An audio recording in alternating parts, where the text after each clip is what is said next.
And we are rolling on November 7th, 2017 on part 3 of COM 103, where we're learning about current events and doing our analysis of extemporaneous speeches. And specifically, we're going to look at the question that's somewhere here. No, it's nowhere here. Should the new GOP health plan hurt? Is it going to hurt or save Americans? Oh, That's the question. it's in the back. No, it's in the thesis. Oh, it's in the thesis. Okay, let's hear it again so we all have it clear. Okay, so my question is: is the new GOP health plan going to save or hurt Americans? Is the new GOP health plan going to save or hurt Americans? Okay, so according to Avik Roy from the GOP Obamacare replacement article 2017, states that the Republican bill is going to cause Americans to have unaffordable insurance, and it's going to cause millions others to have, they won't have the proper care that they need. So when I say Republican bill, I'm talking about the American Health Care Act. That one is going to replace the Obamacare, also known as the Affordable Care Act. My question is the new GOP health plan going to hurt or save Americans? My answer to this question is I believe it's going to hurt more than it's going to save Americans due to 3 reasons. My first reason being that it's going to undo the expansion of Medicaid. Second, it's going to cause subsidies to turn into tax credits. And then lastly, it charges older Americans a lot more money on insurance. So my first reason, it's going to be on how this new GOP plan is going to undo expansion for the Medicaid program. During the Obamacare, there was approximately 14 million more people insured. But this new GOP plan is going to revoke that in 2020. So it's going to cause many people to be kicked off the plan. And it's also going to add more per capita enrollment and flexibility for the states, so the states are able to do whatever they want. They can take out wherever they want from their plan. There are 75 million people that rely on this plan, from babies to nursing home patients. So doing this is going to cause a major problem. According to Brodus, in his article on the House Republican health bill in 2017, states that people at the top levels of their income scale, they're going to receive multi-million-dollar tax cuts, while 23 other people become uninsured. My second reason is that subsidies are going to be turning into tax credits. And I feel like this is an ineffective and inefficient way to help people afford insurance. Tax credits, for instance, for younger adults, they're going to be getting $2,000 tax credits back. For people that are in their 50s and 60s, they're going to be receiving $4,000, for instance. I don't believe that this is enough money to cover people's health insurance, because they're not taking any consideration on the health stability of these people. Some need it more than others. So according to Hilzik, a 2017 article on GOP's Obamacare replan, states that low-income people or older people, and also people that are living in high-premium areas, they're going to be particularly disadvantaged. My third reason is due to them charging older adults a lot more than they do younger adults.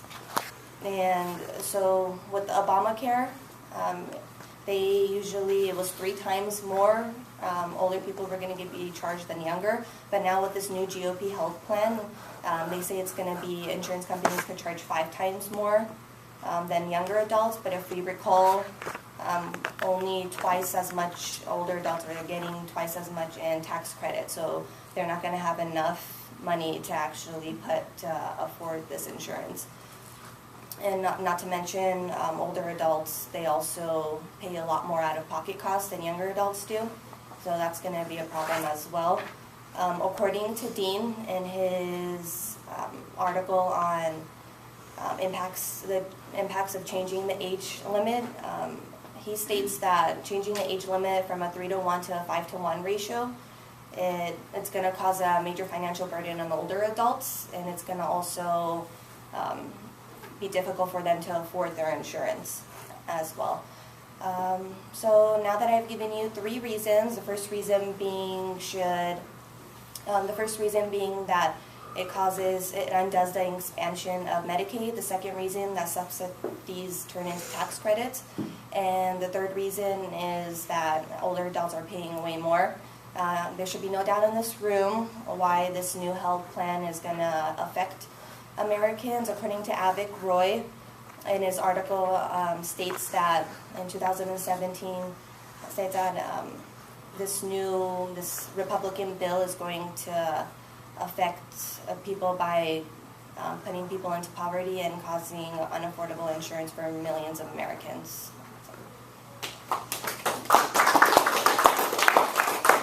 Thank you very much. 513. 513, very nice. Just made it. Better than last time. Better than last time, very true, yes. Thank you.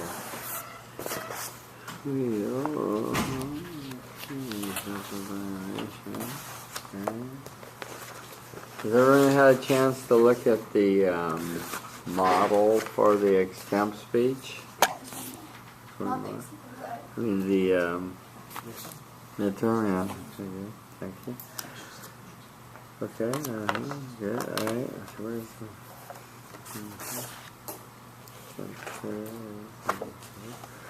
Okay, yeah, okay. What did you like, students, about Anita's speech? Hello, we're going around the room.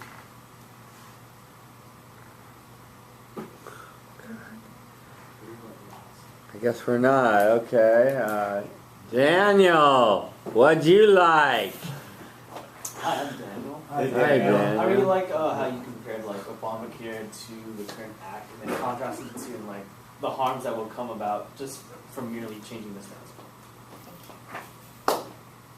Hi, my name's Leo. Hi, Leo. I thought your speech was really good, but if I had to criticize anything, I would say healthcare is kind of a dry subject, and so I would say try to add, your own little twist to it to try to keep it a little bit more interesting. I looked around the room and I saw, quite a few people on their phones. So I would say on their phone. Yes. I won't name names, don't worry. But so I would say you look just around. want to Maybe keep I it better interesting, sit in the back. just to make sure that you're keeping everyone's attention. Sure, thank you. Yeah. If you see people on their phones, point them out to me. Yeah, thank you. Anita, yeah. Well, Anita, I think that point is well taken. But I liked your speech and I liked your research, but I think you can take that point to heart and this is a speech that you can get, prayed the horribles. You can get sick old ladies, and you had talking about the senior citizens, and you can talk about the poverty of the young, and you can talk about people getting kicked off, and you can talk about Medicare, and all kinds of problems that you can bring into the discussion that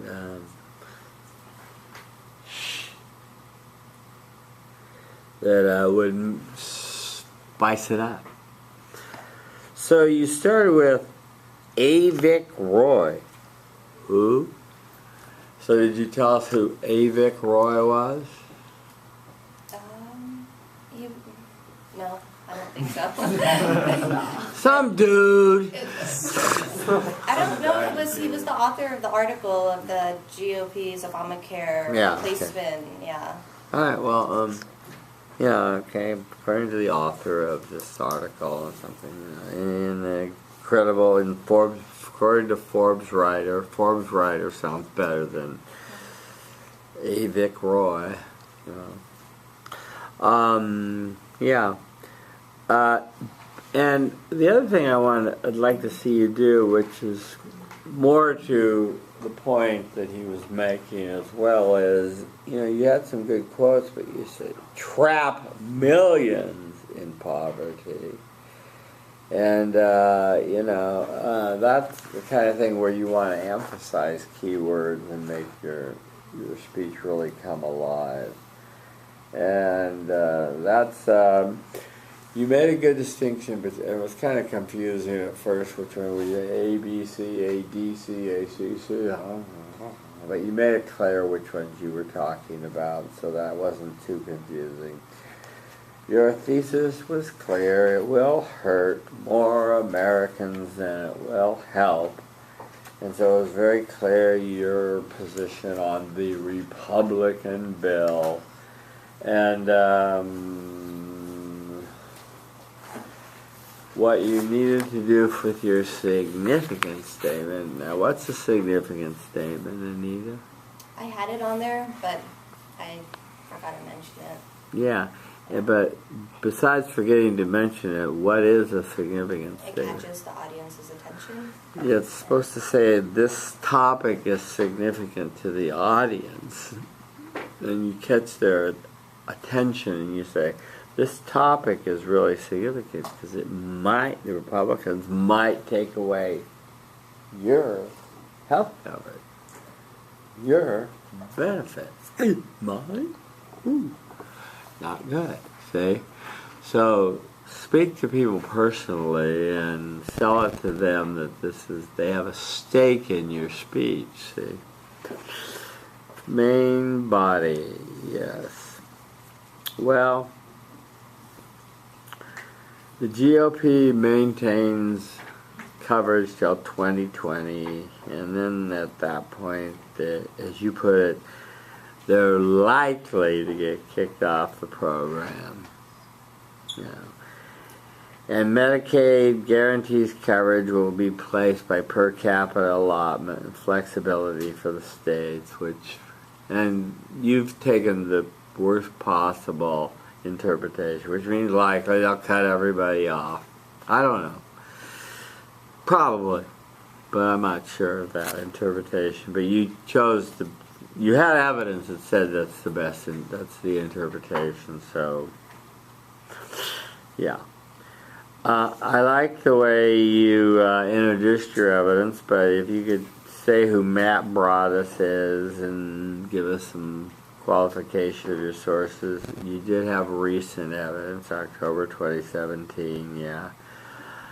And again, you said people at the top receive multi-million-dollar tax cuts. Let's get some passion going here, Anita. Get pissed off, get mad about this. This is healthcare.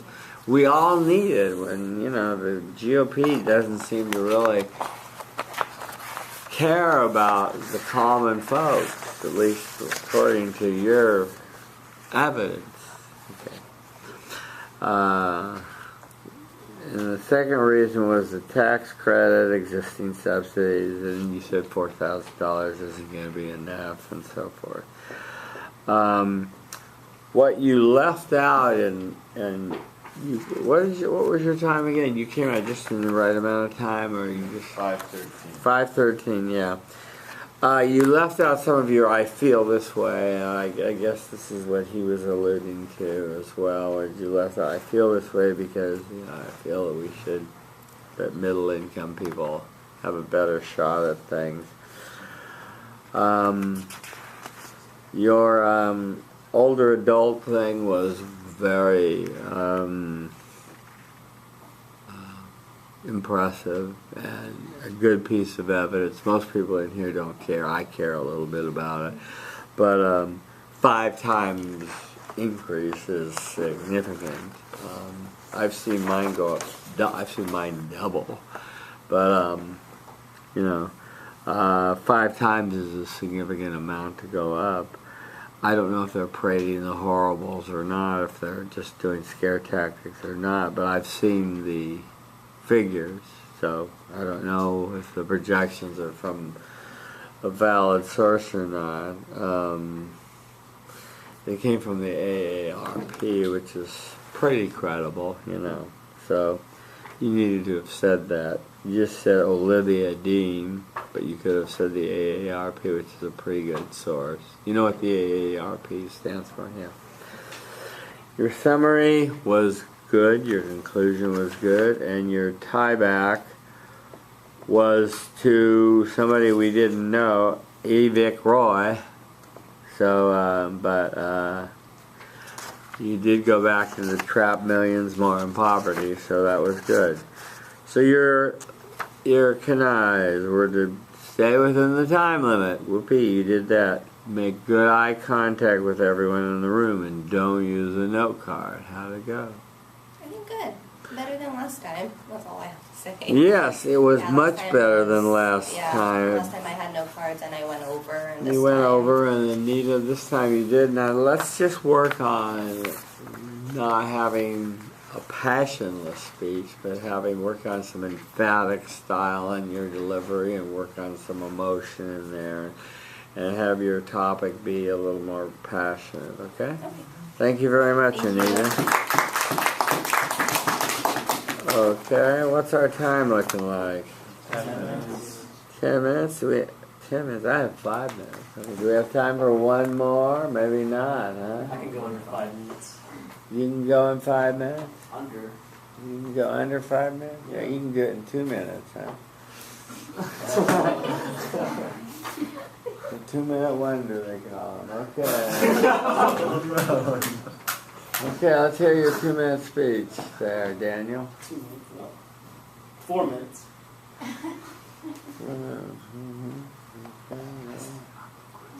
What do you think? No? Okay, well, I'll hear Daniel. No, we won't hear Daniel. Because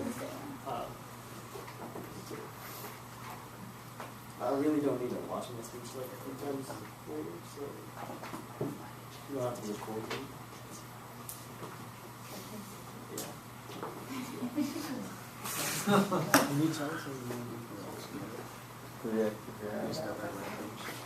yeah, and you're going to wrap a 2-page summary critique of what you see tonight.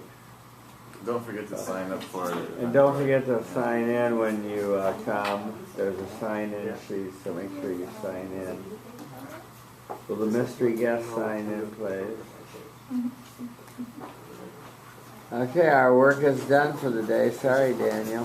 Return with honor. Oh yeah, look at all the battery I've got left. Yeah. What is this? My iodine. It's covered with disease, right? Yes, of course. Okay, well, hang on to it, and you'll do it when we next meet. Oh, what? No, this is from the previous one. Well, you already did this Yes, one. You're yes. turning in the outline. Okay, good. Where's my green medium? Where's my...